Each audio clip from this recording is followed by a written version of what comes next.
नमस्कार, खबरों की खबर में आपका स्वागत है। मैं हूं तृप्ति। रिया ने जो कहा उसने वो किया। उसने कहा था कि अगर मैं जेल गई तो सब जेल जाएंगे। रिया तो जेल चली गई और ऐसी गई कि उसे जमानत तक नहीं मिल पा रही। लेकिन जेल जाते ही उसने जो नाम उगले उससे तो बॉलीवुड की ड्रग्स की नई किताब ही खुल गई, जिसमें A for A lister, B for Bollywood, C for charas, D for drugs से लेकर डी फॉर दीपिका भी है और फिर उसके बाद K for Kwan, N for Namrata, R for Rhea, S for Sara, Shraddha. मतलब फिल्म इंडस्ट्री की ABCD की किताब ही अलग लग रही है। दीपिका पादुकोण के नाम के साथ ही अब बॉलीवुड के दम मारो दम के ए लिस्टर्स के नाम बाहर आने लगे हैं और वो भी पूरे सबूतों के साथ। 2-2, 3-3 साल पुरानी चैट्स उनकी बाहर आ गई हैं। दीपिका पादुकोण, जी हाँ, वही रिपीट आफ्टर मी लिखकर डी फॉर दीपिका, जो डी फॉर डिप्रेशन का मुद्दा उठा रही थी, अब वो डी फॉर ड्रग्स लेने के मामले में फंस गई हैं। और फंसी किसके जरिए हैं? के फॉर करिश्मा प्रकाश, जो उनकी मैनेजर हैं और जया साहा की सहयोगी हैं। जी हाँ, क्वान मैनेजमेंट की वही जया साहा जिनके साथ रिया चक्रवर्ती के ड्रग्स चैट्स NCB के हाथ लगे हैं। अब उनकी सहयोगी करिश्मा प्रकाश, जो कि क्वान मैनेजमेंट की तरफ से दीपिका पादुकोण की मैनेजर हैं, उनके ड्रग चैट्स NCB को मिले हैं, जिसमें दीपिका पादुकोण करिश्मा प्रकाश से पूछ रही हैं, माल है क्या? अच्छा, माल में भी दीपिका की चॉइस बहुत ज़्यादा क्लियर थी। उन्हें हैश चाहिए था, गांजा नहीं। उन्होंने स्पेसिफिकली लिखा था हैश, गांजा नहीं। क्यों? अरे भाई, इट्स हर चॉइस। तो क्या दीपिका डिप्रेशन की दवा के साथ ड्रग्स ले रही थी? क्योंकि 2016-2017 में ही तो उन्होंने रो रो कर बताया था कि वो डिप्रेशन का शिकार हो गई थी, लेकिन ये नहीं बताया कि इलाज के लिए वो हैश ले रही थी। कोई बात नहीं, इट्स हर चॉइस ना। अब ज़्यादा सवाल आप पूछेंगे तो बॉलीवुड का गैंग्स ऑफ हिपोक्रेट्स तख्तियां लटका कर सोशल मीडिया पर ट्रेंड शुरू कर देगा कि roses are red, violets are blue, मैं आज की नारी हूँ, मर्जी का नशा क्यों ना लूँ। लेकिन देश का कानून ड्रग्स के मामले में बिल्कुल भी जेंडर बायस्ड नहीं है। तभी तो बॉलीवुड की ए लिस्टर फीमेल सुपरस्टार को NCB ड्रग चैट के मामले में समन भेज रही है। दीपिका पादुकोण आज भर भर कर किसको कोस रही होंगी? रिया चक्रवर्ती को, क्योंकि अगर वो नहीं पकड़ी जाती तो वो कुछ बोलती नहीं तो उसकी जांच भी नहीं होती, जांच नहीं होती तो डिप्रेशन के नाम पर चल रहा उनका ये धंधा मंदा नहीं पड़ता। रिया को बचाने के लिए पर्दे के पीछे से क्या क्या नहीं किया। Hashtag I support Rhea trend करवाया, विच हंटिंग और मीडिया ट्रायल के नाम पर उसके लिए सिंपैथी बटोरने की कोशिश की, फ्रेंडली मीडिया के सामने रिया से इमोशनल ड्रामा करवाया, लेकिन कुछ भी काम नहीं आया। रिया चक्रवर्ती ने सारा अली खान, श्रद्धा कपूर, रकुल प्रीत सिंह और सिमोन खंबाटा के तो सीधे सीधे नाम लिए। दीपिका पादुकोण का नाम तो ड्रग्स नेटवर्क की जांच के तहत सामने आया, लेकिन उससे भी बड़ा झटका दीपिका के लिए यह है कि जिस Kwan talent and PR management company के जरिए वो करोड़ों रुपए देकर अपनी इमेज मेकिंग करवाती थी, उसी कंपनी ने उनकी साख को खाक कर दिया। Kwan talent management company Bollywood के और स्पोर्ट्स जगत के कई बड़े सितारों जैसे दीपिका पादुकोण, रणबीर कपूर, जोया अख्तर, ऋतिक रोशन जैसे सितारों का अकाउंट हैंडल करती है। उनकी इमेज कैसे बनानी है, सोशल मीडिया पे क्या होना चाहिए, कौन से इवेंट्स उनकी छवि बनाने के लिए ज़रूरी हैं, ये सब इस कंपनी के ज़रिए तय किया जाता है और बदले में सितारे इस कंपनी को मोटी फीस देते हैं।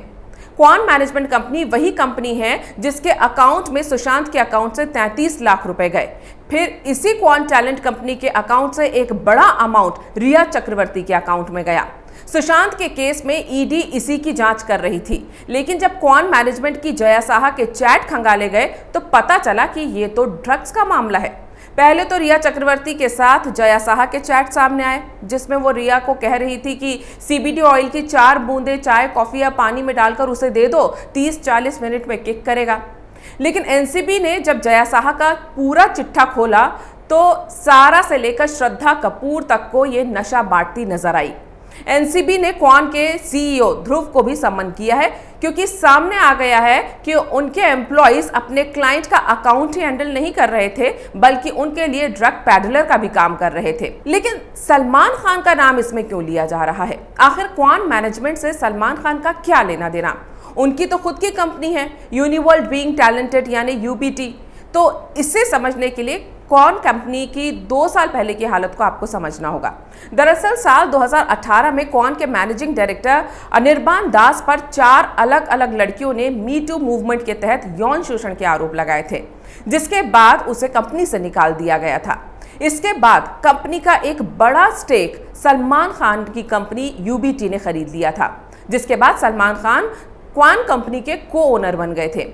ये खबर तब मीडिया में भी आई थी कि सलमान के को ओनर बनने के बाद कहीं रणबीर कपूर कौन से कॉन्ट्रैक्ट तो नहीं तोड़ देंगे, क्योंकि उस वक्त कटरीना कैफ को लेकर सलमान और रणबीर के बीच काफी खटास भरे रिश्ते चल रहे थे।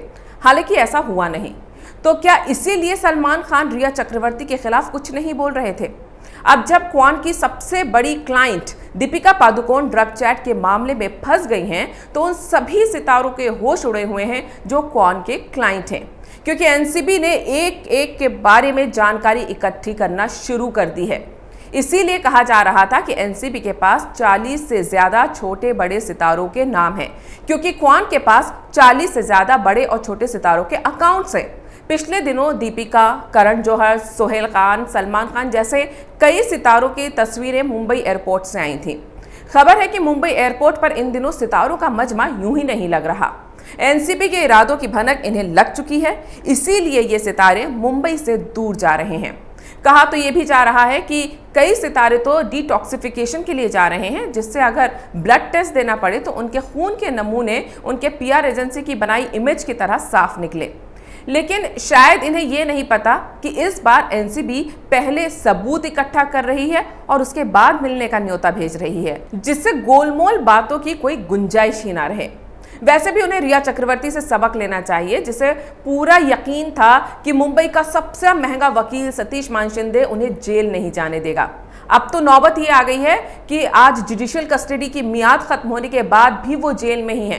कोर्ट ने उसकी कस्टडी 6 अक्टूबर तक के लिए बढ़ा दी है। अभी तो 31 जुलाई 2019 को करण जौहर के घर हुई उस पार्टी की भी जांच होनी है, जिसमें A-लिस्टर सितारों पर ड्रग्स देने के आरोप अकाली दल के नेता मजिंदर सिंह सिरसा ने लगाए हैं, जिनमें से एक दीपिका पादुकोण तो माल मांगती पकड़ी गई हैं। करण जौहर की उस पार्टी में दीपिका के अलावा मलाइका अरोड़ा, अर्जुन कपूर, शाहिद कपूर, वरुण धवन, जोया अख्तर, विक्की कौशल, अयान मुखर्जी, रणबीर कपूर शामिल थे, जिसमें विक्की कौशल के पास सफेद पाउडर को लेकर सिरसा ने सवाल उठाए थे। लेकिन मुंबई पुलिस ने कोई एक्शन नहीं लिया और करण जौहर ने बहुत ही बचकाना सा एक एक्सक्यूज दिया था कि वो तो लाइट का रिफ्लेक्शन है। अब ये मामला संसद में गूंज रहा है।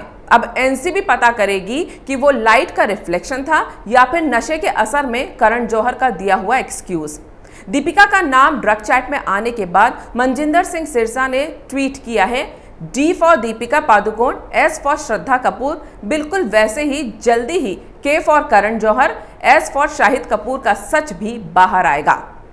स्वच्छ बॉलीवुड अभियान से तिलमिलाने वाली जया बच्चन से मैं यही कहना चाहूंगी कि मैडम, थाली में छेद करने वाले तो अब पकड़े जा रहे हैं।